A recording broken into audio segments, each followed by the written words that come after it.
नमस्कार, मी पंजाब डक. आज आहे 17 जून 2025 आणि मी जात आहे कळवणकडे, नाशिककडे. आणि या ठिकाणी कोपरगाव जवळ आलेलो आहे.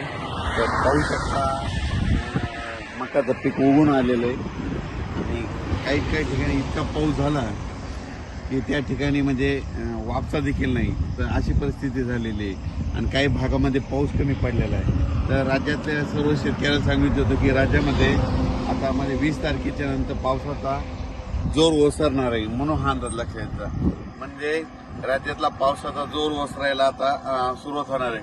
पण राज्यातल्या सर्व शेतकऱ्याला सांगितलं होतं काही काही भागामध्ये इतका पाऊस पडला तिथं वापसा नाही, काही काही भागामध्ये पाऊस कमी पडला आणि काही भागामध्ये म्हणजे इतका जास्त झाला की तिथं आणखीन एक महिना झालं म्हणजे पेरणी सुद्धा करता येत नाही.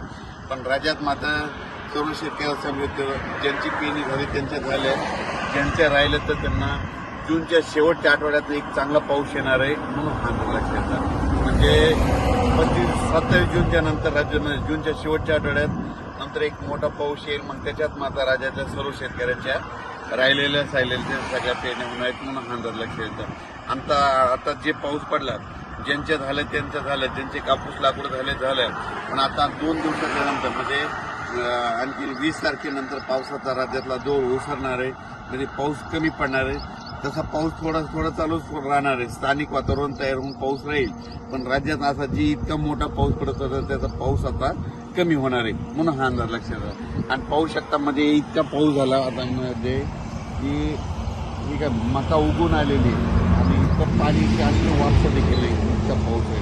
म्हणून राज्यातल्या सर्व शेतकऱ्याला सांगू शकतो आता 2 दिवसानंतर म्हणजे 20 पासून राज्यातला पावसाचा जोर ओसरायला सुरुवात होणार आहे. जास्त खूप काही म्हणजे आता राज्यात जास्त पडणार नाही. सरी मात्र येत राहतील. म्हणजे आणखी 2-4 दिवस मध्ये एकदम बंद होणार नाही, पण सरी चालत राहील. भाग बदलत पडणार आहे. आता म्हणजे सर्वदूर पडणार नाही, भाग बदलत तर पाऊस राहणार आहे, म्हणून हा अंदाज लक्षात येतो. राज्यातल्या सर्व शेतकऱ्याला सांगू इच्छितो याच्यानंतर मग पाऊस असा चांगला मोठा कधी येईल. राज्यात सर्वदूरचा पाऊस आता जूनच्या शेवटच्या आठवड्यात म्हणजे 27 जूनच्या 2 जुलैच्या दरम्यान म्हणजे जूनचा शेवटचा आठवडा आणि जुलैचा पहिला आठवडा म्हणजे त्याच्यात मग मोठा पाऊस येणार आहे. आणि मग त्याच्यामध्ये संपूर्ण राज्यातील राहिलेल्याची सगळ्याची पेरणी होऊन जाईल, म्हणून हा अंदाज लक्षात येतात. ज्यांच्या जमिनीत ओल असेल तर तुम्ही तुमचा निर्णय स्वतः घ्या. ओल नसेल तर पेरणी करू नका.